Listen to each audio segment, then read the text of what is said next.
whatever you are putting efforts, whether it is the material development or spiritual development or mind development or matter development, whatever it may be, to be able to complete, to be able to function, to be able to work, that will also be done by conscientiousness.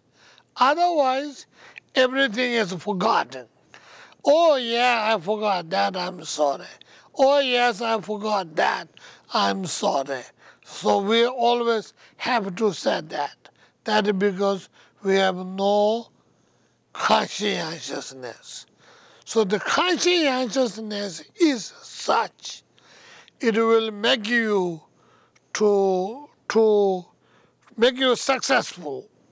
Whatever your mind is striving for, or material success, or spiritual success, or even art, or writing, or whatever, poetry, or composing, or music, whatever, the enthusiasm will make you, especially nowadays, there's so much disruption.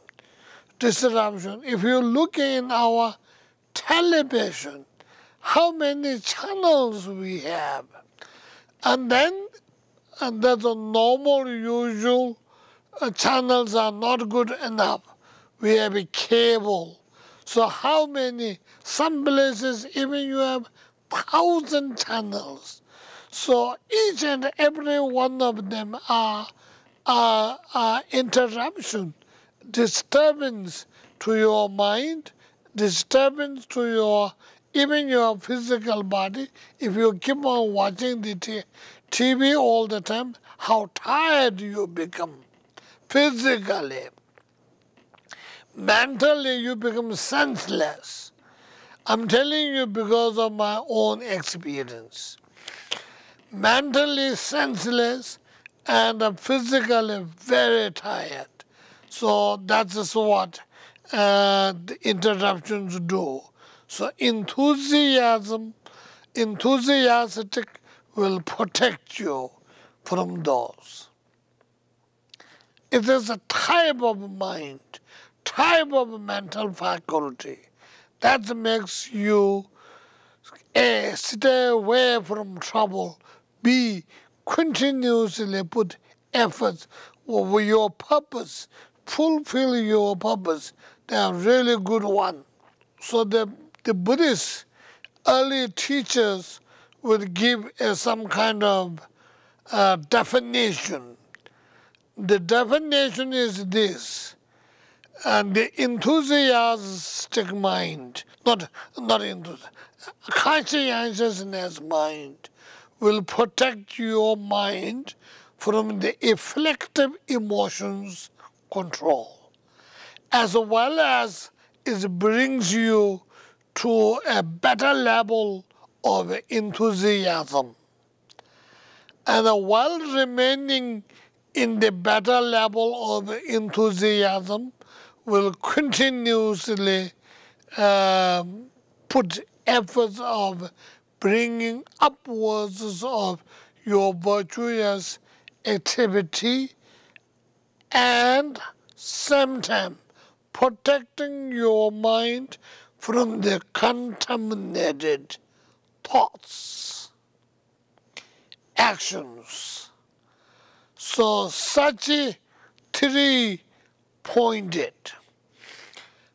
making you not be control of the afflictive emotions, bring your enthusiasm reinforcing, maintaining yourself in virtue, protecting your mind from the contaminated thing, such things like 4 points.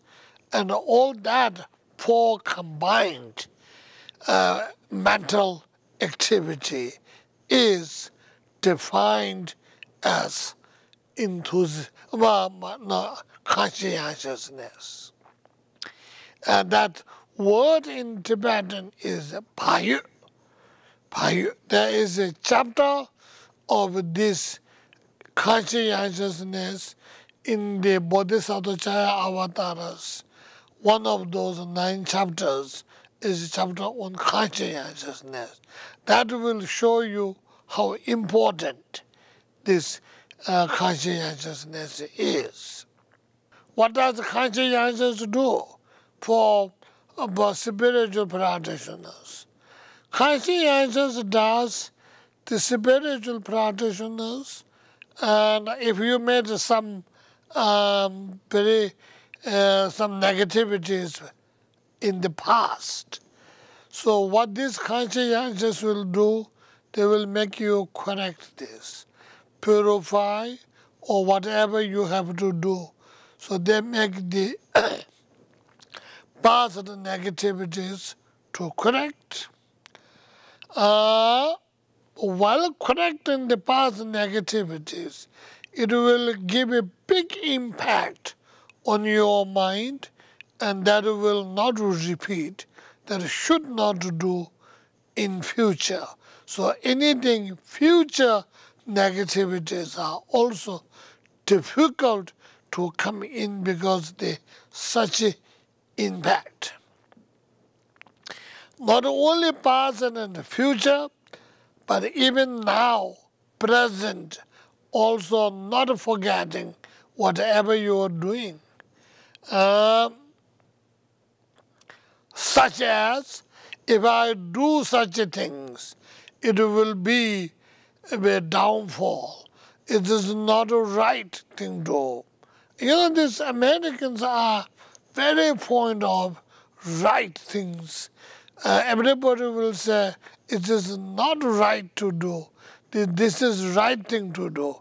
We are very fond of doing the right things. Sometimes people become too much righteousness. However, but the right thing is very, very important to a large number of people, particularly large number of Americans. So if you really wanted to be right, you have to have a conscientiousness. That conscientiousness will make you not only correct your wrong thing done before, it will make a big impact that not have the future things easily to come, but even present, they don't forget, they be aware of it. So it really makes you alert. And that alertness will definitely bring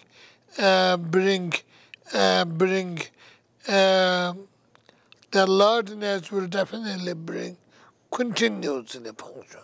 So earlier Tibetan teachers such as Jangol Lama Tsongkhapa, the founder of the Yellowhead sect,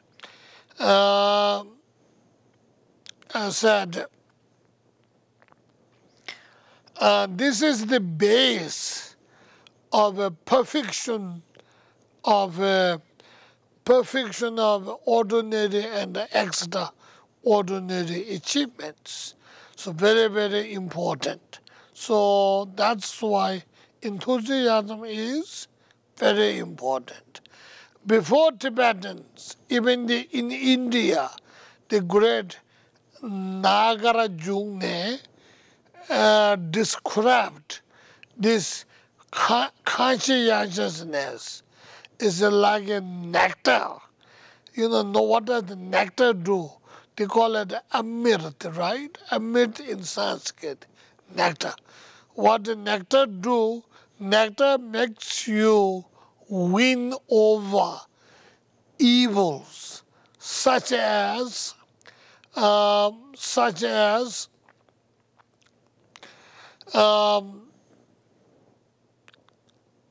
like a nectar of immortality will overpower or correct you for the longevity.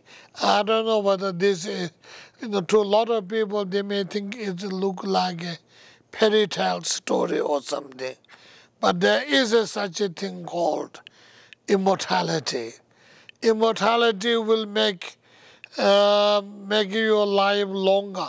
Even in India, many at the turn of this earlier 19th century, earlier in turn of the century, there are sadhus who live over 200 years in the forest and suddenly meet their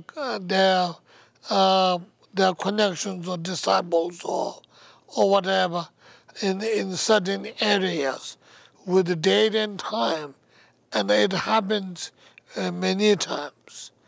Many times. And even in the West, very recently I saw that movie called Shadow.